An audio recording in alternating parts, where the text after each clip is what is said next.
In this video, I'll be showing you how to paint the armoured might of the Astra Militarum as we paint a simple camo scheme on a Loren Rust battle tank. Don't forget you can substitute these colours for your preferred scheme. Let's get painting. To start with, I have primed everything with Zandri Dust. I've also taken some spare arms off the new artillery kits to make the tank commander fit in with the rest of the army. As for the tracks, I've left them on the sprue and sprayed them all with lead belcher. The first thing to do is roughly set out that camo pattern. Now I'm using some Castellan Green, use whatever colour you want, and all I'm doing is taking a large dry brush and just dabbing this into the model in a rough camo scheme, leaving some striped areas all the way across. Don't forget, when it comes to the turret, set it in the neutral forward facing position and use this to guide how you apply camo to the turret itself.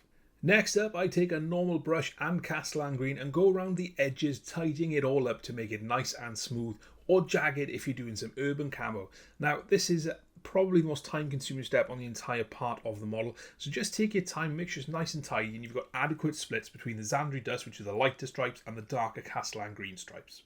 Now it's time for shading and lining the model. Now we could take forever and do this individually using some Agrax Earthshade, but we're going to do something slightly different. We're going to dollop Agrax Earthshade all over the model. We're going to go a panel at a time. Then we're going to take some contrast medium and paint this over the Agrax Earthshade, so we've got something that's really nice and thin. Now we're going to paint this all over, moving it around, making sure it doesn't settle too much and give us some ugly tide marks. Now, we could use an oil wash for this, but I need this to dry pretty quickly, so that's why I've gone for the acrylic method, and this will dry fairly rapidly. Like I said, just make sure it doesn't pool too heavily at the bottom. With that Agrax wash completely dry, and make sure it's completely dry, we're now going to go back to dry brush some Castellan Green over those green areas, and this is just going to help us bring back some of the depth, but also if we do have any tide marks, this will cover over it quite nicely. Next up, we'll take some Loren Forest and do exactly the same. I haven't cleaned the dry brush, it's the same dry brush, and I'm just going to focus painting from top down to the bottom so I catch all those raised areas and start to generate a little bit of an edge highlight. Now, this is a really subtle colour change, so just take your time with it and just slowly build it up. Next up, we'll take some Straken Green and do exactly the same, except we're aiming this on slightly less of the surface area this time, really focusing around those edges and trying not to get it on any panels. Take your time and work your way around the tank, and this will give you a nice effect and a nice smooth transition up. The final highlight we'll do is with Nurgling Green, and this is going to be fairly sparingly just across those top and most exposed areas. I'm using the dry brush because it gives you a nice surface area to drag along, but if you are using a pointed brush, just take your time. Moving back to the lighter areas, we'll start with Zandri Dust, and we're going to focus this all over those Zandri Dust areas. Exactly the same kind of thing we did with the Castellan Green, just using this to cover up any areas where we've got some tide marks and also bring in some nice smooth transitions. If you are using the same dry brush, make sure it's completely clean and completely dry before you start this stage. Next, we'll dry brush some Ushabti Bone across the top raised parts of the model, again mimicking what we did with the Loren Forest in the previous stage on the green. So just take your time with this, being careful to make sure it is still within that Zandri Dust area and you're not spilling over onto any green. The final highlight we'll do is with Screaming Skull. So again, we're going to focus on those top raised areas and use this fairly sparingly like we did with the Nurgling Green, because this is a nice bright punchy colour.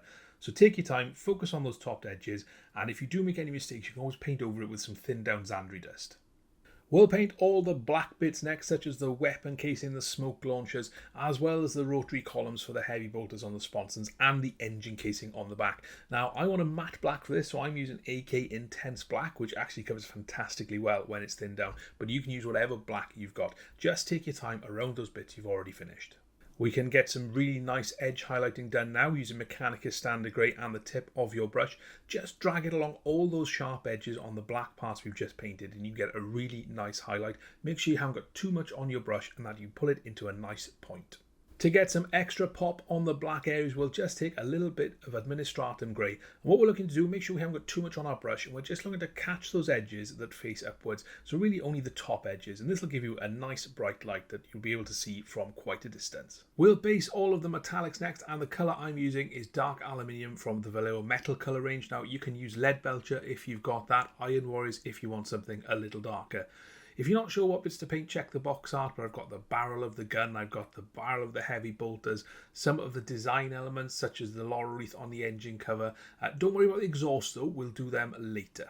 Shading that metal is nice and simple using some Nuln Oil. Now just take your time with this so you don't spill it on any areas you've already completed, but just work your way around, and then when it's dry we'll come back and start highlighting. We'll highlight using Chrome from Vallejo Model Air. If you haven't got this, then you can use Stormhost Silver or Roomfang Steel from Citadel. And what we're looking to do is just catch those sharp edges for a nice crisp metallic highlight.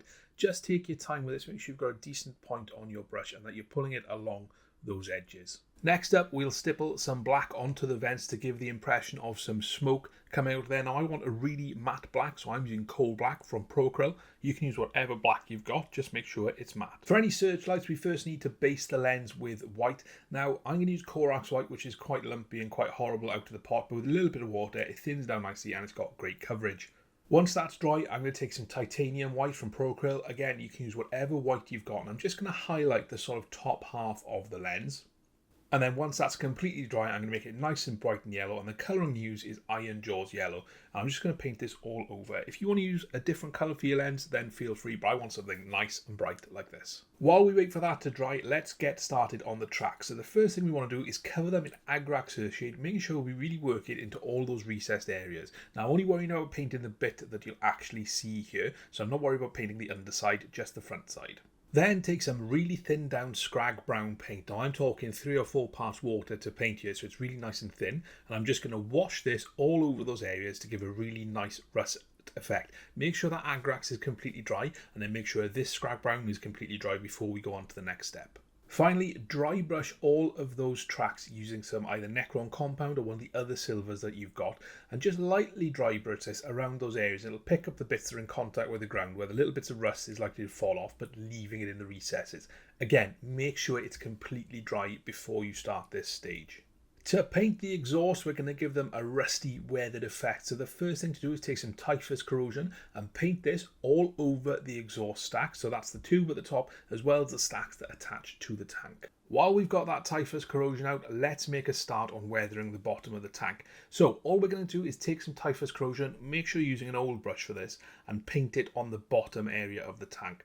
Then clean your brush off in the water, wipe it on a towel, and then all you need to do is just paint the top part of that Typhus Corrosion, and that'll help it blend into the tank paint scheme. Now, if you put too much water on like I do here, all you need to do is just take a dry brush and suck up the water and any little bit of paint that you've got left there, and you'll be left with a much clearer area that we need to dirty up again. So just take a little bit more Typhus Corrosion and stipple that on, and what you'll find is it'll dilute as it touches that water, spread out a little bit and give you a really nice easy effect. The final thing to do is to rust up those exhausts. Now I'm using Ryza Rust dry paint. If you haven't got Ryza Rust, use any bright orange.